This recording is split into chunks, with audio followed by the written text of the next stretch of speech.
ഹദീസിൽ കാണാം, ഷഫാഅത്തിൻ്റെ ഹദീസിൽ കാണാം, പിന്നെ ഷഫാഅത്തൊക്കെ നിർവഹിച്ച് വിചാരണ പൂർത്തിയായതിനു ശേഷം അള്ളാഹു സുബ്ഹാനഹു വ തആല മാനവകുലത്തോട് പറയും, അള്ളാഹുവെ കൂടാതെ ആരാധിച്ചിരുന്നവരെല്ലാം തങ്ങളുടെ ആരാധ്യന്മാരുടെ പിന്നാലെ പോകട്ടെ എന്ന് പറയും.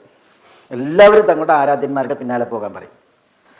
അപ്പോൾ ഹദീസിൽ കാണാം, സൂര്യനെ ആരാധിച്ചിരുന്നവർ സൂര്യൻ്റെ പിന്നാലെ, ചന്ദ്രനെ ആരാധിച്ചിരുന്നവർ ചന്ദ്രൻ്റെ പിന്നാലെ, സനമുകൾ ആരാധിച്ചവർ അതിൻ്റെ പിന്നാലെ, താകൂത്തുകളെ ആരാധിച്ചവർ അതിൻ്റെ പിന്നാലെ, പിന്നെ ഉസൈറിനെ ആരാധിച്ചവർക്ക് ഉസൈറിൻ്റെ ഷെയ്ത്താൻ ഉസൈർ പ്രത്യക്ഷപ്പെടുന്നതാണ്, ആ ഷെയ്ത്താൻ്റെ പിന്നാലെ. ഈസയെ ആരാധിച്ചവർക്ക് ഷെയ്ത്താൻ ഈസ പ്രത്യക്ഷപ്പെടുന്നതാണ്, ആ ഷെയ്ത്താൻ്റെ പിന്നാലെ. എല്ലാവരും പോകുമെന്നാണ്. ആ പോക്ക് ഇവിടേക്കാണ്. ഈ പിന്നെ ഷംസുണ്ടല്ലോ, ഷംസിൻ്റെ പിന്നാലെ സനമിൻ്റെ പിന്നാലെ പോകുമ്പോൾ ഇവർ സൈന്യങ്ങളെന്ന പോലെയാണ് പോണത്. ഇവർ സൈന്യത്തിൻ്റെ നേതാക്കന്മാർ, ഇവർ ആരാധിച്ചിരുന്നവർ സൈന്യങ്ങളെപ്പോലെ പോകുന്നതാണ്. ആ പോക്ക് കൊടുക്കാണ് മുഹ്ദറൂന ഇലന്ന, നരകത്തിലേക്ക് അവരെ ഹാജരാക്കപ്പെടുന്നതിന് വേണ്ടിയിട്ടാണ്. അപ്പോൾ ഈ ആരാധ്യന്മാർ ആരാധിച്ചിരുന്നവർക്ക് ജുന്ദും മുഹ്ദറൂനാണത് പരലോകത്ത് ആ വിഷയമാണ് അല്ലാഹു സുബ്ഹാനഹു വ തആല ഇവിടെ പറയുന്നത് എന്നാണ് ഇമാം ഹസൻ ബസ്രിയെ പോലുള്ളതായ പണ്ഡിതന്മാരൊക്കെ പറഞ്ഞിട്ടുള്ളത്. രണ്ടായാലും എന്താണ് അള്ളാഹു പറയുന്നത്, ലാ യസ്തതിഊന നസ്റഹും വഹും ലഹും ജുന്ദും മുഹ്ദറൂൻ.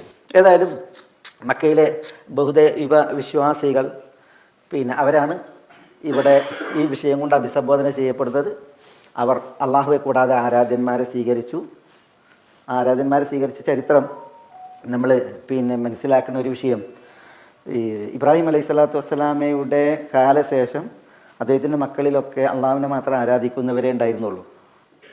പക്ഷേ ജുർഹും ഗോത്രം ഇസ്മായിൽ അലൈഹി സ്വലാത്തു വസ്സലാമയ്ക്ക് ശേഷം മക്ക ഭരിച്ചു.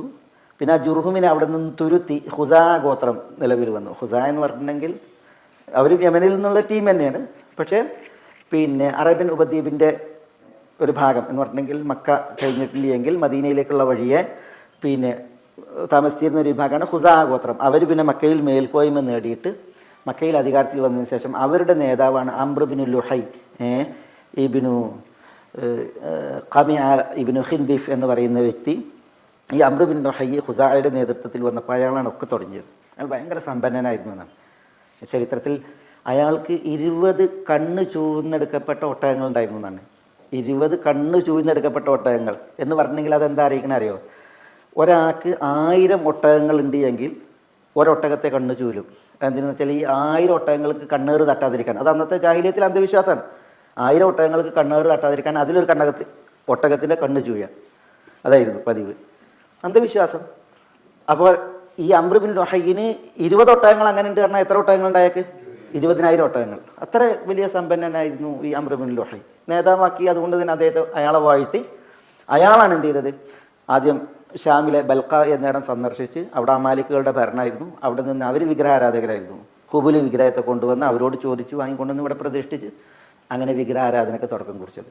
അതേപോലെ തന്നെ നബി സ്വല്ലല്ലാഹു അലൈഹി വസല്ലം തങ്ങൾ പറഞ്ഞത് അയാളെക്കുറിച്ച് കാന അവ്വല മൻ ഗയ്യറ അഹ്ദ ഇബ്രാഹിം അലൈഹി സ്വലാത്തു വസ്സലാമയുടെ വസയ്യത്ത് ആദ്യമായിട്ട് മാറ്റിയത് ഈ അംർ ബിൻ ലുഹൈയാണ്.